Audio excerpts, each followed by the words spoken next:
नमस्कार, मैं डॉक्टर रजनीश कुमार आप सभी का एक बार फिर से हार्दिक स्वागत करता हूँ।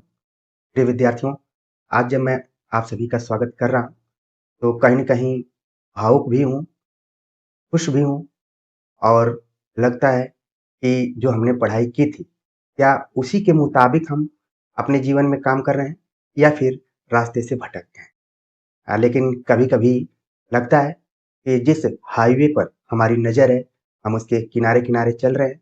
एक दिन वो आएगा कि जब हम हाईवे पर भी चलेंगे। प्रिय विद्यार्थियों, आप सभी की माँग के अनुसार हमने UP, LT, GIC, EMRS, TGT, PGT, KBS, NVS, TGT, PGT की मुख्य परीक्षा के दृष्टिकोण से पुस्तक लिखी और ये पुस्तक पाठ्यक्रमानुसार है। आप लोगों ने इसके बारे में पहले भी देखा हुआ है, लेकिन तमाम विद्यार्थियों ने कमेंट किया कि हम जब तक इस पुस्तक के कंटेंट को नहीं देखेंगे कि क्या-क्या है, तब तक हमारी हिम्मत नहीं पड़ रही है। भले ही आप पिछले 5 वर्षों से पढ़ा रहे हैं, निःशुल्क पढ़ा रहे हैं, लेकिन हम देख कर ही खरीदेंगे। तो हमने भी अपने को पीछे नहीं रखा, क्योंकि हमारा जो संबंध है आप सभी से आत्मीयता के साथ-साथ विश्वास पर टिका हुआ है और इसको मजबूत करना है।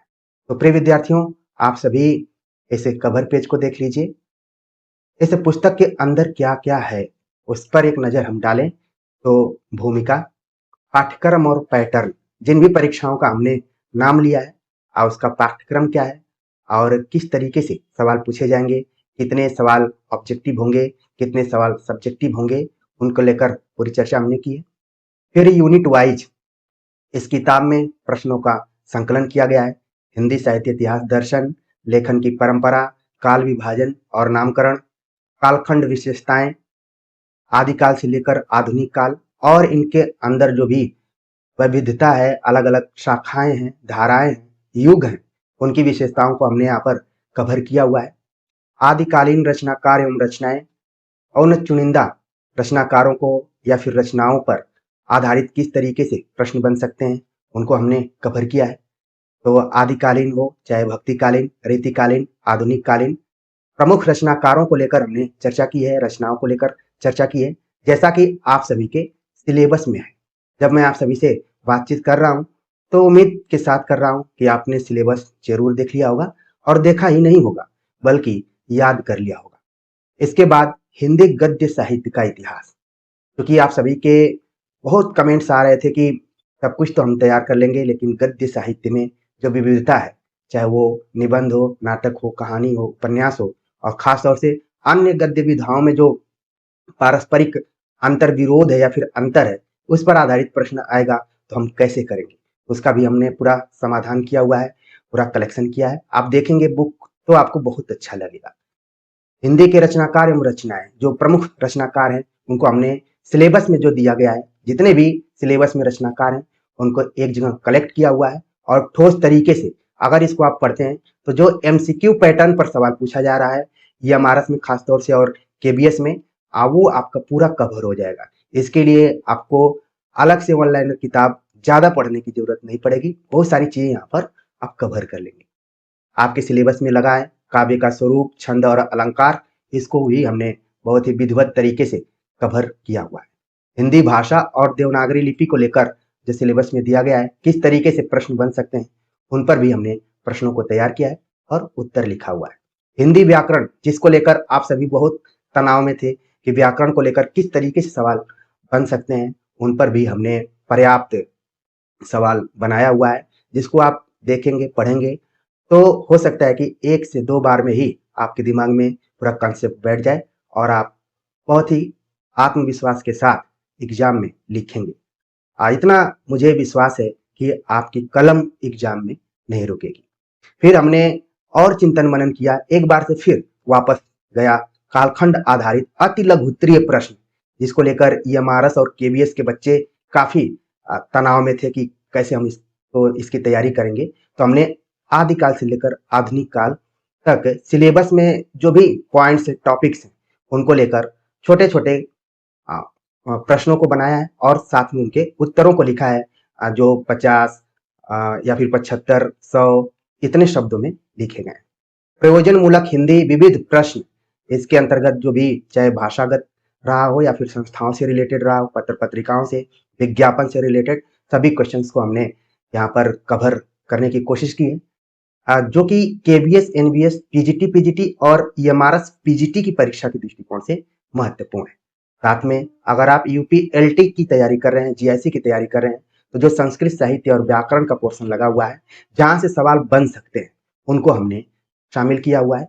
और साथ में सब कुछ करने के बाद अगर आपको लग रहा है कि हम अपना मूल्यांकन करना चाहते हैं या फिर अभ्यास करना चाहते हैं, तो हमने पूरा आपके ऊपर छोड़ दिया कि आप अपने समय सारणी के अनुसार प्रश्न दिए गए हैं, उनको हल करेंगे।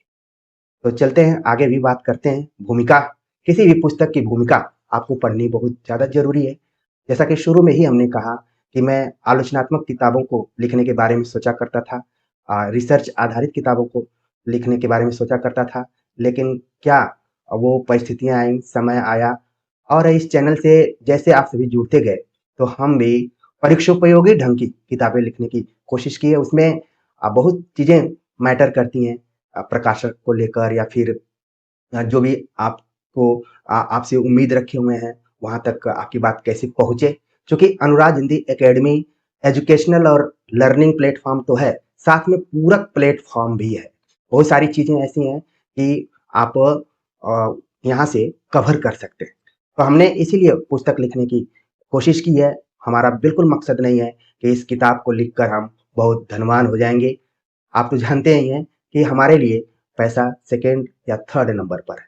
तो भूमिका, किसी भी पुस्तक की भूमिका आपको पढ़ना चाहिए। भूमिका में लेखक का जो भी उद्देश्य होता है, उसका मंतव्य होता है, उसको आपको पढ़ना है। लेखक कैसे प्रभावित हुआ और क्यों इस किताब को लिखा है, पूरी चीज़ें आपको पता चल जाएँगी। पाठ्यक्रम और पैटर्न को लेकर यहाँ पर हमने चर्चा की हुई है, आप लोगों ने देखा भी होगा।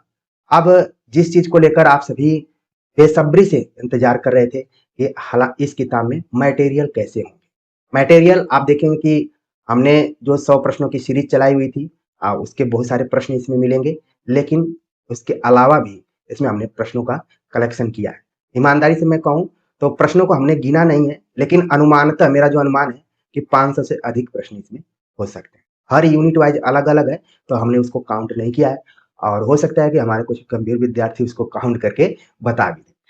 तो प्रश्न अच्छे हैं और ज़्यादातर जो पूछे जाने योग्य हैं। हमने बहुत कूड़ा-करकट भरने की कोशिश नहीं की कि आप उसके मोटाई को या फिर पेज को देखकर खरीद लें। हमने कोशिश ये की है कि कम समय में अगर आप पढ़ना चाहते हैं, अपना कॉन्फिडेंस बिल्डअप करना चाहते हैं।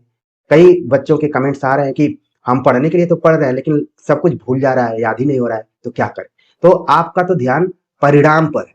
पहले आप मेहनत कीजिए, आप मेहनत करेंगे तो परिणाम आपके पक्ष में आएगा और बिना मेहनत किए परिणाम की चिंता करेंगे, दिवा स्वप्न देखेंगे तो फिर दिक्कत हो सकती है।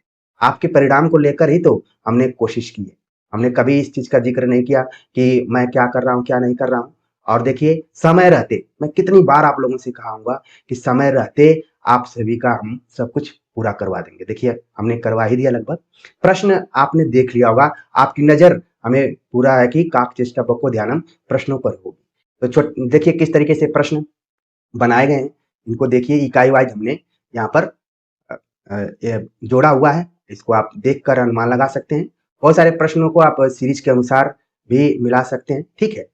और वही हैं, बाकी यूनिट वाइज़ हमने सब दिया हुआ है जैसा कि इंडेक्स में हमने चर्चा की थी और कैसे प्रश्न का उत्तर लिखा जाना चाहिए और उसको ध्यान में रखते हुए सारी चीज़ें हमने यहाँ पर डिस्कस की हुई हैं। जो थोड़ा-सा अंतर होगा जिस पे फ़ोकस करना होगा, उसके बारे में हम ज़रूर बात करेंगे आपसे, ठीक है? तो अच्छी बुक है, मैं इतना तो कह सकता हूँ। जैसे व्याकरण का आप देखिए, व्याकरण से किस तरीके के प्रश्न बन सकते हैं, उनके कुछ यहाँ पर दिए गए हैं और कितना आप उसमें लिख सकते हैं। जैसे लिंग किसे कहते हैं, उदाहरण सहित आपको बताना है, तो जितना लिखना है उतना सटीक हमने यहाँ पर बता दिया है। अब व्याकरण में आप कुछ अपने मन का तो इधर-उधर का नहीं लिखेंगे, जो ठोस रहेगा उसी चीज़ को लिखेंगे। हमने यहाँ पर भी स्पष्टता के साथ बता दिया कि कौन सा कालखंड किन परीक्षाओं के लिए महत्वपूर्ण है। जैसे अति लघुत्तरी प्रश्न जिसको लेकर आप लोग परेशान थे, ईएमआरएस वाले खासतौर से और केबीएस, एनबीएस वाले, तो वैसे प्रश्नों को भी मान लीजिए 50 शब्दों में लिखने के लिए आ जाए, 100 शब्दों में लिखने के लिए आ जाए या फिर एकदम से छोटा ही लिखने के लिए आ जाए, तो देखिए आप कैसे इसको कवर कर सकते हैं, ठीक है? इसके बाद प्रयोजनमूलक हिंदी से रिलेटेड जो भी क्वेश्चन कैसे बन सकते हैं, हमने यहाँ पर कवर किया हुआ है। संस्कृत साहित्य और व्याकरण को लेकर कवर किया है। साथ में अभ्यास के लिए प्रश्नों का एक कलेक्शन यहाँ पर अच्छा है। ठीक है, तो इसको आप देख सकते हैं। और मैं इस बात को ज़रूर कहूँगा कि इस किताब में आपको वो पूरी चीज़ झलकेगी कि बीएचयू और जेएनयू का जो प्रभाव होता है, पूरा आपको यहाँ पर दिखाई देगा। आपको एक विश्लेषणात्मक उत्तर भी देखने को मिलेगा, किस तरीके से लिखा जाता है, वो पूरी चीज़ें दिखाई देंगी। और मैं ये नहीं कहूँगा कि आपको बुक खरीदना ही खरीदना है। आप बुक शॉप पर जाकर किताब को पूरा अच्छे से देखिए, आगे-पीछे उलट-पलट कर देखिए, अंदर की आवाज़ जब आए तब किताब को खरीदिए। ऑनलाइन अगर खरीदना चाहते हैं और कहीं आपको कोई मित्र दोस्त ने खरीद लिया है, तो एक बार किताब देखिए, इसके बाद इसको खरीदने की कोशिश कीजिए। और मैं तो चाहूँगा कि आपके पास ये किताब रहे। ये किताब आप ही लोगों के लिए है, लेकिन बहुत ज़्यादा दबाव नहीं है कि नहीं-नहीं आपको लेना ही पड़ेगा। आप अगर सक्षम हैं अपने से भी पढ़ने के लिए, तो आराम से पढ़ सकते हैं। हमने किताब क्यों लिखी? हमने उन लोगों के लिए किताब लिखी जो सुदूर इलाके के हैं, जिन्होंने रेगुलर तरीके से पढ़ाई नहीं की, लेकिन वो भी अपने जीवन में कुछ करना चाहते हैं, वो संघर्ष कर रहे हैं। तो संघर्ष की सहयात्री के रूप में ये पुस्तक देखी जा सकती है। साथ में अकेलेपन, आपका कोई ग्रुप नहीं है, किताब है आपके पास तो अकेलेपन की साथी है। तानों को सहने की ताकत है। प्रिय विद्यार्थियों, परीक्षार्थी जीवन एक ऐसा होता है कि बहुत सारे ताने सहने पड़ते हैं कि अब उससे कुछ नहीं हो पाएगा। 10 साल से वो प्रयागराज में है, 5 साल से नई दिल्ली में है, कुछ नहीं कर पाएगा। आप ऐसे विद्यार्थियों के लिए एक संजीवनी बूटी की तरह है कि नहीं, हम कर सकते हैं।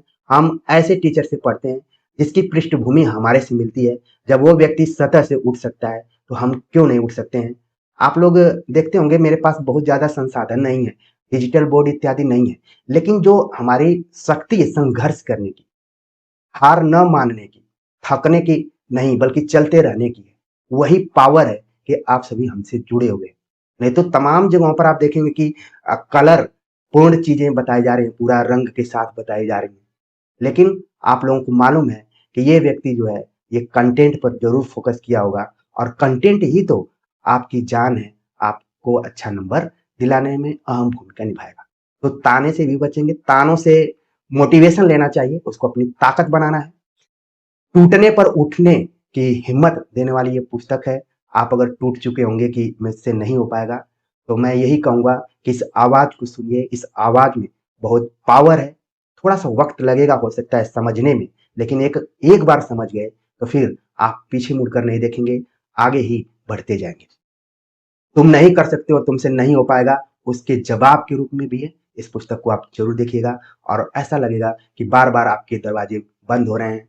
आपको लग रहा है कि अब मैं सफल हो पाऊँगा कि नहीं हो पाऊँगा। वो भी चीज़ से आप बाहर निकल जाएँगे, दरवाजे आपके लिए खुल जाएँगे और जो दरवाजे होंगे, वो आपके सफलता वाले दरवाजे खुलेंगे, आप वहाँ तक पहुँच जाएँगे। तो इस उम्मीद के साथ हमने लिखी हुई है। हमने इस उम्मीद से नहीं लिखा है कि मैं हिंदी पढ़ाने वालों में सबसे महान हूँ, मेरे जैसा कोई नहीं पढ़ाता है। बहुत सारे टीचर्स भरे पड़े हुए हैं, उनके प्रचारक भी बहुत सारे लोग हैं। हम इस चीज़ में बहुत पीछे हैं, 0 रेटिंग के हम टीचर हैं और चूँकि हम अपने को टीचर मानते ही नहीं हैं, अभी शोधार्थी और विद्यार्थी के रूप में ही हैं। हमको असिस्टेंट प्रोफ़ेसर के रूप में पढ़ाते-पढ़ाते 9-10 साल हो चुके हैं, लेकिन कभी रियलाइज़ ही नहीं होता है क्योंकि आप लोगों का साथ पिछले 5 सालों से है। तो यही कारण है कि साल भर में हमने 2 किताबों पर लिखने की कोशिश की और 2 किताबें आपके बीच में आईं। किताब लिखना आसान नहीं होता है। बार-बार दिमाग में चीज़ें आती हैं, ख़ास तौर से जब मैं हिंदी व्याकरण और हिंदी भाषा के पोर्शन को कलेक्ट कर रहा था, इसके बारे में लिख रहा था, तो मुझे था कि अगर कोई फैक्चुअल चीज़ कहीं गलत हो जाएगी, एक तरीके से धड़कन बढ़ी हुई थी, कंपन सी थी कि हमारी एक छोटी-सी गलती से हो सकता है कि किसी का सिलेक्शन ना हो पाए तो बहुत अखरेगा। हमने बहुत कोशिश की है कि 0 पर मतलब 0.9 गलती हो, 99.9% गलत ना हो, ठीक है? जो परसेंटेज में हम बोला करते हैं, मतलब हमने कोशिश की है कि कोई फैक्ट या फिर जैसे प्रकाशन वर्ष इत्यादि है, वो गलत ना हो, चूँकि आप सभी हमारे ऊपर काफ़ी विश्वास करते हैं। तो प्रिय विद्यार्थियों, किताब हमने लिखी, हमें काफ़ी खुशी हुई कि आप लोगों के बीच में जा रही है और आप लोगों ने बहुत ही खुले मन से इस बात को कहा कि पहले हम थोड़े कुछ पेज देखेंगे, आप लोगों को पेज देखने की ज़रूरत ही नहीं है। आप लोग विश्वास करते हैं तो मटेरियल आपको अच्छा ही मिलेगा। और यही सब अच्छा रहा तो बाद में आलोचनात्मक किताबें भी आएँगी, साहित्यिक अपनी जो भी कहानियाँ हैं, कहानी संग्रह हैं, संस्मरण हैं, ये सब भी आएँगे। तब तक आप लोग कहीं न कहीं सेलेक्ट हो जाएँ और अपने जीवन में आगे बढ़ें। और हमें तो कभी-कभी लगता है कि जिन बच्चों के लिए एक पुस्तक है कि यूपी, एलटी, जेआईसी में है, वो हो सकता है कि आगे बोले कि सर अब तो मैं प्रवक्ता से अब असिस्टेंट प्रोफेसर के लिए भी योग्य हो गया हूँ, वो भी पुस्तक आप निकालिए। तो यही विद्यार्थी हैं जो आप लोगों को लगता होगा कि आप केवल एग्ज़ाम तक हमसे जुड़े हुए हैं। मैं ये मानकर चल रहा हूँ कि जब तक ये साँस चल रही है तब तक हम सभी का आपस में संबंध है। हाँ, जीवन में बहुत सारी ज़िम्मेदारियाँ आती हैं, व्यस्तताएँ आती हैं, लोग कम देख पाते हैं। तो चीज़ें चलती रहती हैं, लेकिन अगर आप एक बार जुड़ गए, तो हमेशा के लिए जुड़े रहेंगे। तो प्रिय विद्यार्थियों आप सभी इस पुस्तक के कंटेंट को देख लिए, सारी चीज़ों को देख लिया। हमने बहुत ही ईमानदारी के साथ आप सभी के सामने चीज़ों को रख दिया है। आप समझ भी गए होंगे कि ये पुस्तक सिर्फ़ और सिर्फ़ थोड़ा-सा मैं समर्पण वाला यहाँ पर नहीं लगा पाया। हमने समर्पण के लिए लिखा था, संघर्षरत जो परीक्षार्थी हैं, जिनकी उम्मीद टूट गई थी कि वो नहीं कुछ कर सकते हैं, उनके लिए ये पुस्तक समर्पित है। तो चीज़ें हैं, बाकी आप किताब देखेंगे तो आपको अच्छा लगेगा। आप पहले किताब को देखिए, परखिए, फिर इसके बाद खरीदने की कोशिश कीजिए और मुझे ऐसा लगता है कि आपका मन जो है, वो बोलेगा कि यार इतनी किताबें खरीदें, एक किताब और ले लेते हैं। हो सकता है ये किताब हमारे लिए कुछ कर जाए और इसी उम्मीद से ही हमने इसको लिखा हुआ है और मैं अपनी कोई विद्वत्ता या फिर महानता के लिए इस पुस्तक को नहीं लिखा हुआ है। तो उम्मीद है कि चीज़ों को आप समझ गए होंगे। मिलते हैं एक नए टॉपिक के साथ, तब तक के लिए नमस्कार।